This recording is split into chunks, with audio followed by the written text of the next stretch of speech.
Isabelle Adjani, véritable icône du 7e art hexagonal, est-elle une femme riche ou ruinée? La comédienne, aujourd'hui âgée de 68 ans, a fait le point sur sa situation financière, source récente de rumeurs, dans les pages du magazine Paris Match.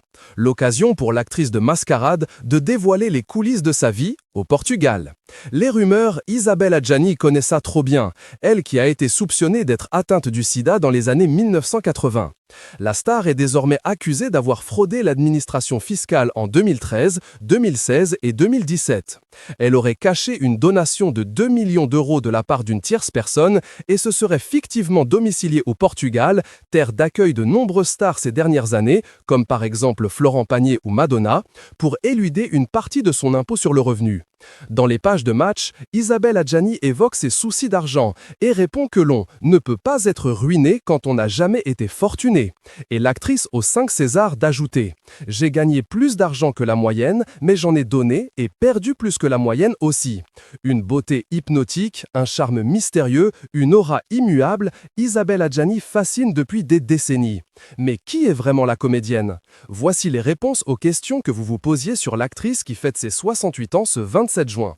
Pour son avocat, Stéphane Babonneau, la manière dont Isabelle Adjani a géré son argent a tout à voir avec la génération dans laquelle elle est devenue célèbre.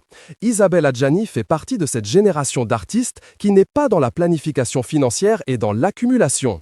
À tort ou à raison, ça la regarde. Toujours est-il qu'aujourd'hui, elle est très bien comme cela. Reste à savoir si elle est juste mauvaise gestionnaire de sa fortune ou si elle cachait des choses au fisc. C'est à la justice de le dire. Alors que Mediapart remettait en question son lieu de domiciliation, à savoir Carcavelos au Portugal, Ville où elle a déclaré sa résidence fiscale, Isabelle Adjani a là aussi remis les pendules à l'heure. Oui, je vis dans un petit immeuble qui ne paye pas de mine. Désolé, je ne suis pas propriétaire d'un manoir avec un spa, mais locataire d'un appartement avec un grand parking que j'ai aménagé en loft et toute ma vie est entreposée, a-t-elle expliqué.